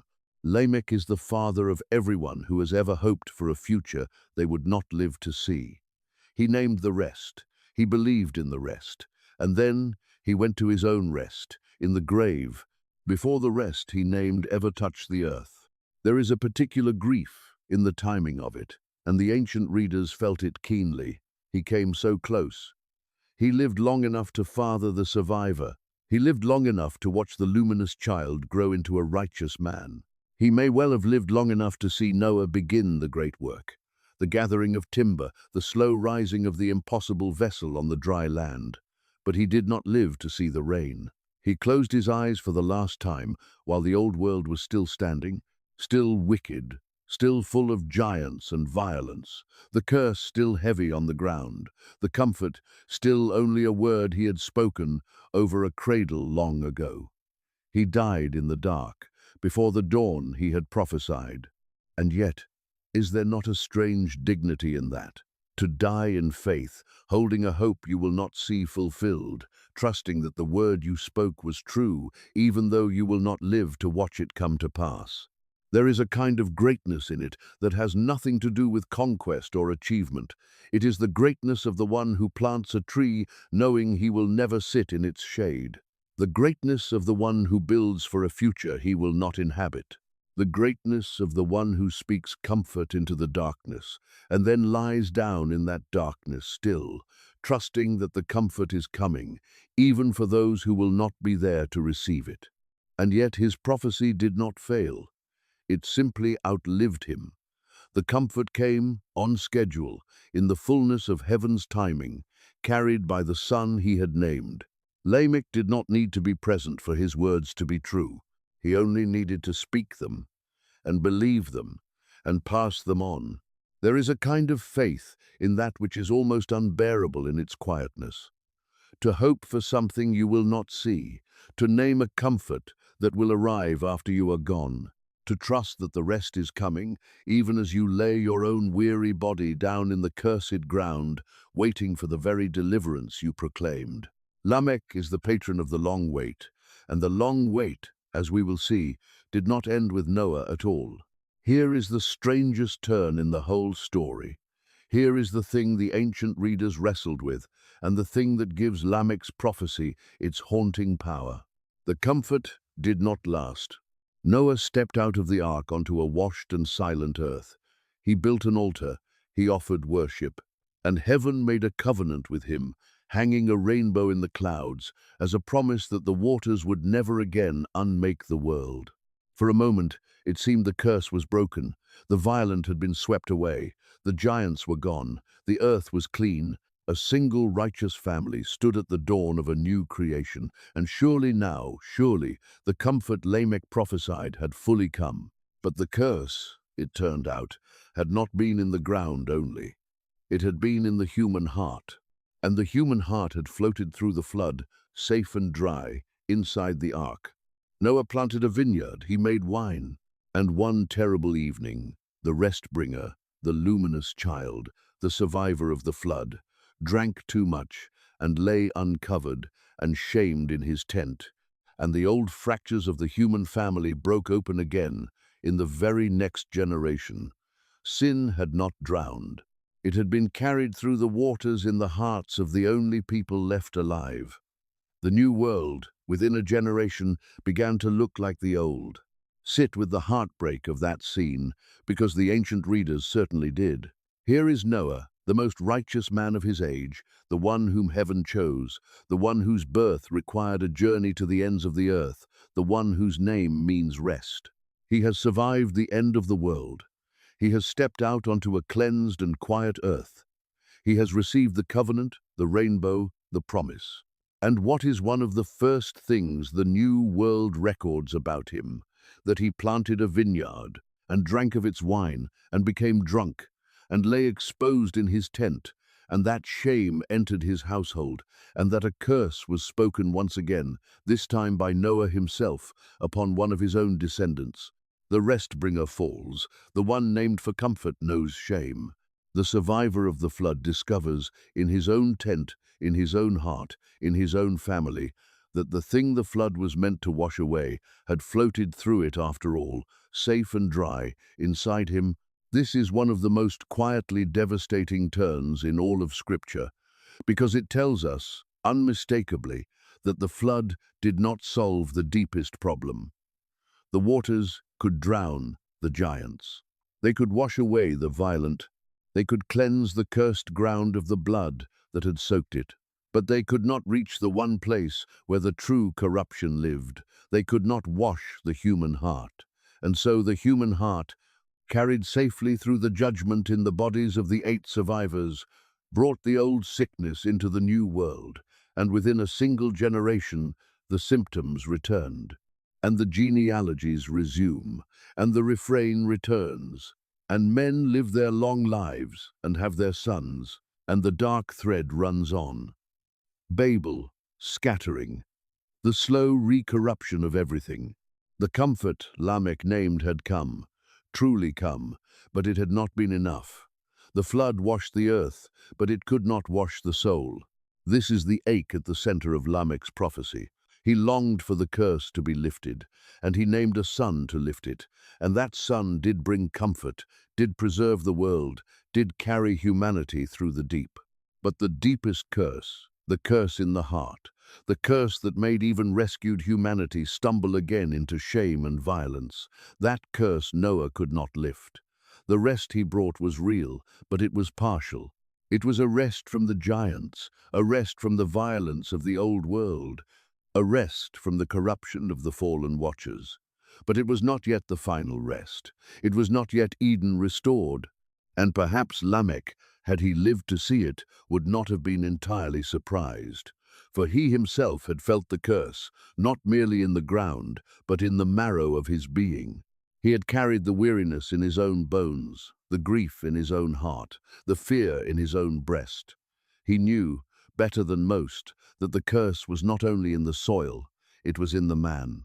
And a flood that washed only the soil, however necessary, however merciful, could never be the whole answer. The whole answer would have to reach deeper than any water could go. It would have to reach the heart itself. And so the longing Lamech had spoken did not end. It only deepened.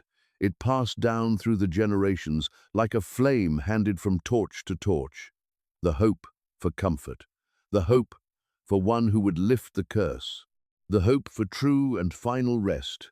Lamech had named it over a cradle, and Noah had partly fulfilled it on the face of the flood, but the fullness of it remained out ahead, somewhere in the unwritten future, waiting.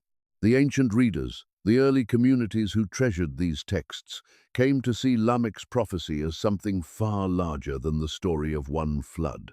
They saw it as the first cry of a longing that would echo through all of Scripture, the longing for a comforter, the longing for one who would truly lift the curse, the longing for a final rest that no flood could provide and no single generation could secure. And this longing did echo. Listen for it, and you will hear it everywhere in the sacred texts that came after. You will hear it in the cry of the prophets, who spoke of a day when the curse would be undone, when the desert would bloom, when the lion would lie down with the lamb, when sorrow and sighing would flee away.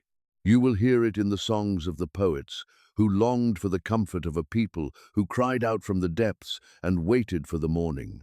You will hear it in the very word Lamech chose, comfort, which becomes one of the great words of hope in all the scriptures that follow. A word spoken to exiles, a word spoken to mourners, a word spoken to a weary world that has never stopped aching for the rest that was lost at Eden. The longing Lamech voiced over the cradle did not belong to him alone. It belonged to the whole human story. It was the first articulation of a hope that would be spoken again and again, in different words, by different voices, across thousands of years. The hope that the curse is not the final word. The hope that comfort is coming. The hope that one day, somehow, the wound at the beginning of the world will be finally and fully healed, and the long labor will end, and the weary will lay down their burdens, and the rest that Lamech named will come to stay. Different traditions have understood the fulfillment of that longing in different ways, and we will not presume to settle here what the wise have debated for millennia. Some have seen in Noah only the first installment of a hope that points far beyond him. Some have looked for its deeper fulfillment in figures and ages yet to come. What is beyond dispute is the shape of the longing itself and the fact that Lamech was the first to give it words. He stood at the headwaters of a river of hope that has flowed through every century since. He spoke the first sentence of a story that the human heart has never stopped trying to finish. Lamech, holding his luminous son, had spoken words bigger than he knew. He thought he was prophesying about thorns and harvests and the ache in his own tired hands. He was, but he was also doing something more. He was giving voice to the deepest hunger of the human race, the hunger for the wound at the beginning of the world to be finally and fully healed. The hunger to come home to a garden we have only ever heard about in the stories told by those who touched the ones who touched Adam. That hunger did not die with Lamech. It did not even subside with Noah. It walked on through the centuries, through every generation that labored under the curse. Every farmer bent over reluctant soil, every mourner standing beside a grave and hearing, once again, the toll of the ancient bell. And he died. And he died. And in that hunger, that long, unappeased hunger for comfort, Lamech's prophecy keeps speaking, not as a prediction that was fulfilled and finished, but as a longing that was named and never fully satisfied, a longing that still lives in every human heart that has ever ached for the world to be made right. Step back now and look at the whole shape of it. A man named Lamech, in the seventh generation of a wounded world, shadowed by another Lamech who chose the path of blood.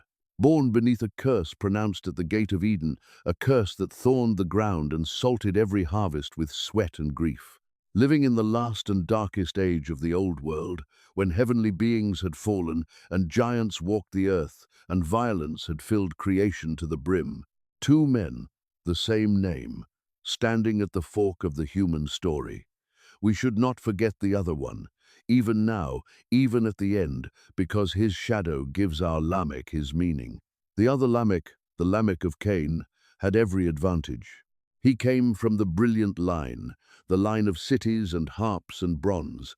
He had power, wealth, sons of genius, wives who listened when he spoke, and he used it all to compose a song of murder. He looked at the curse on the world and he made peace with it. He looked at violence and he called it strength.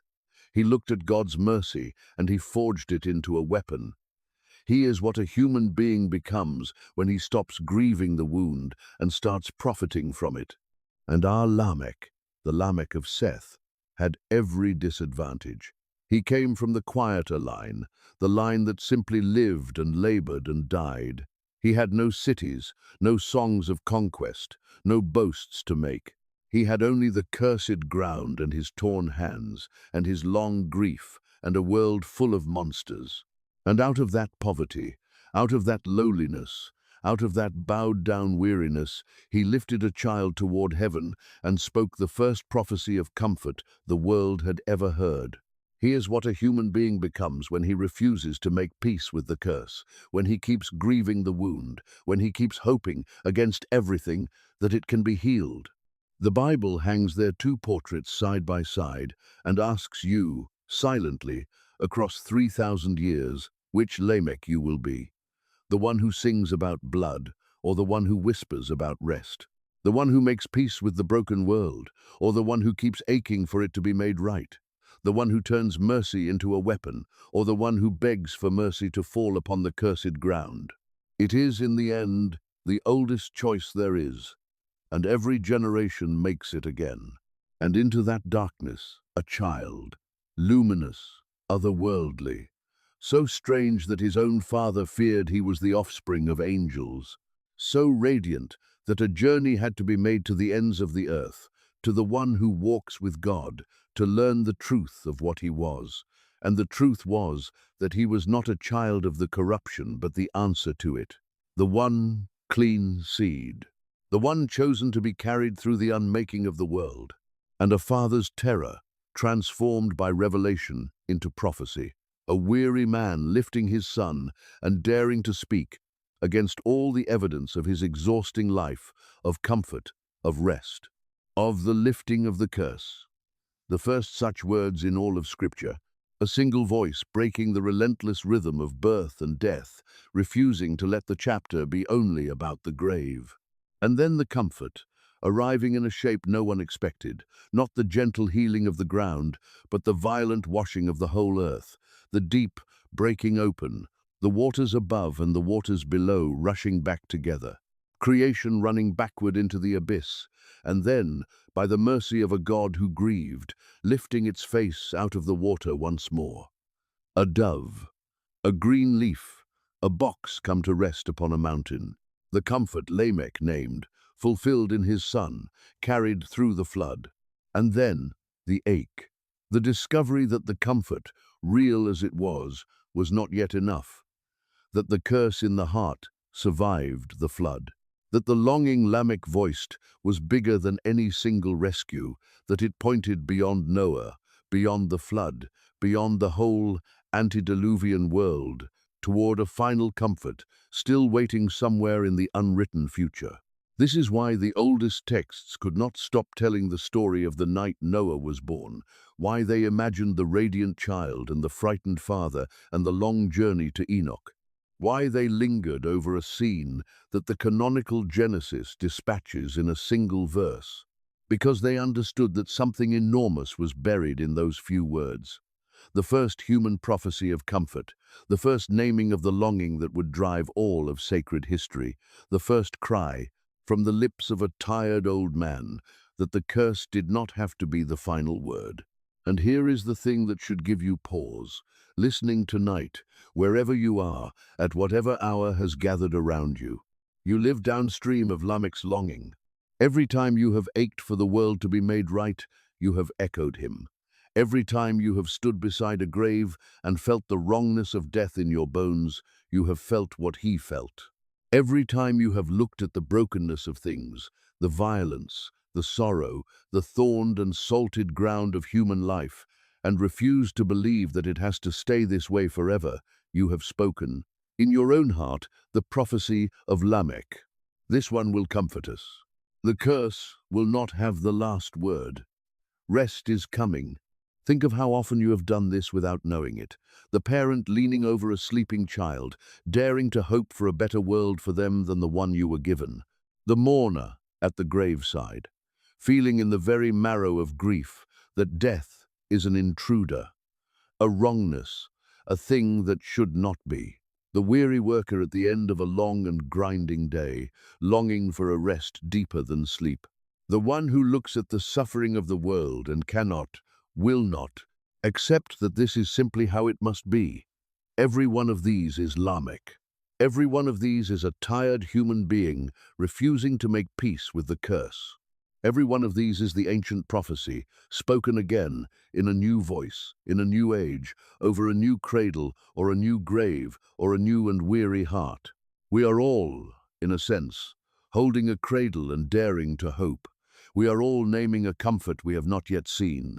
We are all waiting the way Lamech waited, the way Noah's whole drowned and rescued world waited, for a rest deeper than any flood can give. And perhaps that is the quiet gift of this strange and ancient story, not the answer to the longing, but the permission to feel it. The reassurance that the deepest human ache, the ache for the curse to be lifted, the ache for the world to come home to the garden, is not foolishness. It is the oldest and truest thing in us. It is what a tired father felt 3,000 years ago in a tent in a dying world, lifting a luminous child toward heaven and refusing to despair. So let the lamp burn lower now, and let the story settle over you like the quiet after rain. Think of Lamech, not the warrior, not the king, not the prophet on the mountain. Just a tired old man, his hands cracked and calloused from a lifetime of fighting cursed ground, his memory full of funerals, his world full of giants and violence, and the slow toll of the ancient bell. A man with every reason to despair.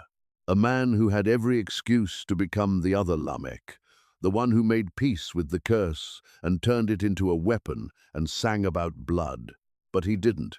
Instead, when a strange and luminous child was placed in his arms, when fear gripped his heart and the unthinkable question rose in his mind, he sought the truth.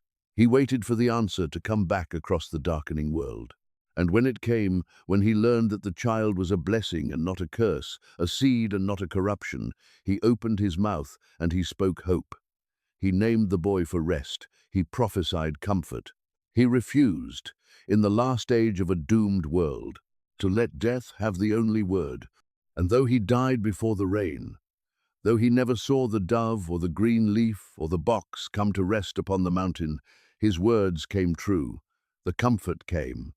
The world was carried through the deep, and the longing he had named lived on, deeper and truer than even he had understood, passing down through every generation that has ever ached for the world to be made right. There is something in that for you as the night gathers and the day's labor falls away from your own tired hands. You may be waiting for a comfort that has not yet come. You may have spoken hope over a future you are not certain you will live to see. You may be laboring against your own cursed ground, your own thorns, your own daily grief, wondering whether the rest you long for will ever arrive. If so, you are in the oldest company there is. You are standing where Lamech stood, and his story whispers to you across 3,000 years that the longing is not foolish, that the comfort is real, that the rest is coming, even if its shape is stranger than you imagined, and its timing is longer than you would choose. Perhaps the comfort you are waiting for will not come in the form you expect. Lamech expected the curse to be gently lifted, and instead the world was washed clean through a flood. The relief he longed for arrived wearing the face of judgment. The rest he named came only after the unmaking of everything that had gone wrong. And perhaps that is part of the wisdom hidden in this old story, that the deepest comforts often come in shapes we would not have chosen, through paths we would not have walked, after waiting longer than we thought we could bear. That the rest is real even when the road to it is hard. That the dove still carries the leaf, even after the longest and darkest of floods. The deep broke open once, and the world was unmade, and then it was made again. And a small grey dove carried a green leaf to a man whose name meant rest. The waters that drowned the old world also lifted the ark. The judgment and the mercy were the same flood, and out of the silence, a new and quiet earth rose dripping into the light. So as the darkness deepens around you tonight, and the world grows still, and your own breathing slows toward sleep, remember the tired father in the tent who refused to despair. Remember the luminous child carried safely through the deep. Remember that the curse, however heavy it presses on the ground beneath your feet, has never been the final word in the oldest story we know. Remember, too, the long silence in the floating dark, and how those within the box were held, even as the world dissolved around them. Remember that there is a kind of safety that is not the absence of the storm, but the being carried through it. Remember that even in the deepest flood, even when the old world is dissolving, and there is no land in any direction and no horizon but water, the seed of the future can be held quietly in the dark until the dove returns, and the green leaf comes, and the dry land lifts its face once more into the light. Rest is coming. It always was. Lamech named it before the rain, and the dove still carries the leaf, and somewhere out ahead, beyond every flood, the garden is waiting to be made right. Sleep now. The deep has been closed. The dove has come home, and the comfort that was prophesied over a cradle 3,000 years ago by a frightened, hopeful, exhausted father is still, quietly, on its way